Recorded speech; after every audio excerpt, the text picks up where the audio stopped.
Not of standard દવાઓ જાહેર થઈ છે. આપણે ત્યાં તરત તપાસ કરી, એ તપાસ કરી અને એમની જેટલી પણ બેચ બજારમાં ગઈ છે એ બેચ બજારમાંથી રિકોલ કરવાનું સરકાર તરફથી કહેવામાં આવ્યું છે. અને આમાં આપણા એફડીસીએના અધિકારીઓ છેલ્લામાં છેલ્લી બોટલ ના આવી જાય ત્યાં સુધી મોનિટરિંગ કરી આ તમામ બોટલો પાછી આવી જાય, આ દવાઓ પાછી બજારમાં ખેંચાઈ જાય એની ચિંતા પણ રાજ્ય સરકારે કરી છે.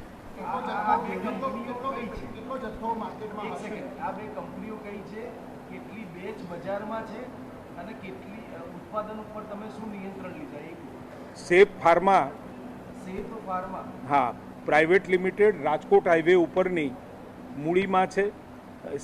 એ સુરેન્દ્રનગર રેન્ડેક્સ ફાર્માસ્યુટિકલ બાવળા મુકામે નોટ ઓફ સ્ટાન્ડર્ડ જાહેર થતાં આપણે આ પ્રકારની કાર્યવાહી કરી છે.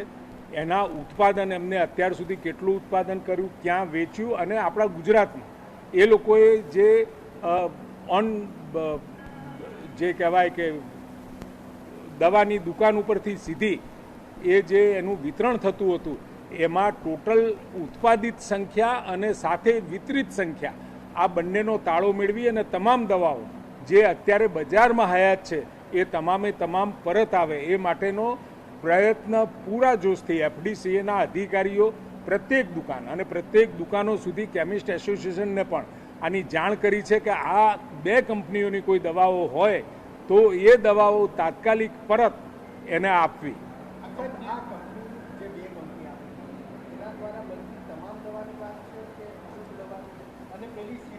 અત્યારે મેં કહ્યું એ પ્રમાણે લગભગ 624 જેટલી પેઢીઓ આ પ્રકારની દવાઓ બનાવી રહી છે. અને એ તમામે તમામ દવાઓ, આ બે દવાઓ પૂરતો વિષય પણ નથી, આ કફ સિરપ પૂરતો પણ વિષય નથી, પણ ઓરલ મેડિસિન જે બાળકોની સીધી આપણે ઓન ધ કાઉન્ટર મળતી હોય એવી તમામ દવાઓની પણ ગુજરાત સરકાર તપાસ કરશે અને એને પ્રમાણિત કર્યા પછી અત્યારે જે વેચાઈ રહી છે. પરંતુ વહેલી તકે આ બધી જ દવાઓ ઓરલ મેડિસિન્સ જેને કહેવાય બાળકો માટેની એની પણ તપાસ આપણે કરી રહ્યા છીએ. સાહેબ, હવે એક સવાલ એવો છે કે આ બંને સિરપ સબ સ્ટેન્ડર્ડ જાહેર મધ્યપ્રદેશના રિપોર્ટ પછી થઈ, પણ એનું એફડીસીએ ક્યારે આ પ્રકારની પરીક્ષણો કરતું હોય છે કે નહીં, ખાલી જણાવો. આપણા ત્યાં અહીંયા આગળ જ્યારે અહીંયા આ બંને કંપનીઓ ઉપર તપાસ કરીએ, તપાસ દરમિયાન ત્યાંથી આવા કોઈ પણ પ્રકારનો જથ્થો આપણને નથી મળી આવ્યો. પરંતુ જે જાણ મળી છે એ પ્રમાણે આપણે સૂચના આપી છે કે નીચે જઈ આવા પ્રકારના દવાઓ જે ઉત્પાદિત કરી કેવળ બહારના રાજ્યો માટે જ એને ઉત્પાદન કર્યું હતું કે ગુજરાતમાં પણ વેચી રહ્યા છે, અને વેચી રહ્યા હોય તો આ તમામ તપાસના અંતર્ગત આપણને ખબર પડશે.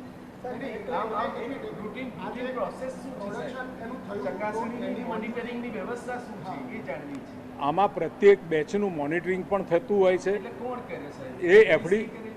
એમાં આપણી બધી જેટલી દવાઓ જેટલી બેચ તૈયાર થાય એ તમામનું નથી થતું હતું, પરંતુ પ્રત્યેક દાખલા તરીકે જુદી જુદી શિડ્યુલ એચ અને શિડ્યુલ એમમાં આવતી દવાઓ આપણે એમાં રેન્ડમલી એની ચેકિંગ કરતા હોઈએ છીએ, અને એ જે રેન્ડમલી ચેકિંગ કરીએ છીએ એમાં નોટ સ્ટાન્ડર્ડ આપણે જાહેર થતી હોય તો જ આપણે કરીએ છીએ. તો સાહેબ, આ બે જે કંપનીઓ છે એ બે કંપનીઓમાં છેલ્લે રેન્ડમલી ચેકિંગ ક્યારે થયું એ અત્યારે હું આંકડા નહીં કહી શકું.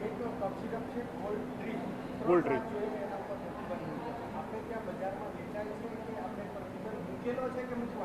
અત્યારે મેં કહ્યું એમ આ બંને કંપનીઓ જે કોલ્ડ સિરપ બનાવે છે એ કોલ્ડ સિરપ એ બહારના રાજ્યોમાં એમને વેચાણ કરવા માટે બનાવ્યું હતું કે આપણા રાજ્યમાં પણ એનું વેચાણ થયું છે કે કેમ, અને થયું હોય તો તમામે તમામ જે કેમિસ્ટો છે એમની પાસેથી પરત રિકોલ કરવા માટેના આપણે આદેશો આપ્યા છે. અને સાથે આપણો એફડીસીએનો સ્ટાફ પણ એ પ્રત્યેક ઓન ધ કાઉન્ટર જઈ અને ચેક કરશે અને આ સૂચનાઓનો અમલ પૂરેપૂરો પૂરતો થાય એની ચિંતા કરી રહી છે. એને અત્યારે આપણે બાન કરી છે, પ્રતિબંધિત કરી છે.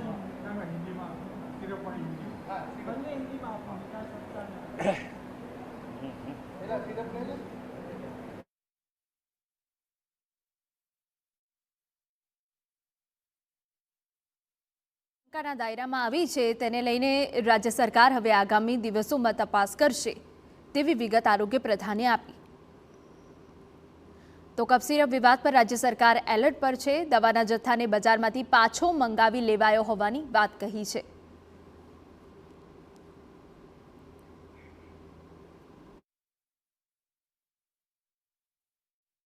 જેટલી પેઢીઓ આ પ્રકારની દવાઓ બનાવી છે તેવી વિગતો પણ આરોગ્ય પ્રધાને આપી છે. તમામ દવાઓની હવે સરકાર તપાસ કરાવશે તેવી સ્પષ્ટતા પણ કરી છે.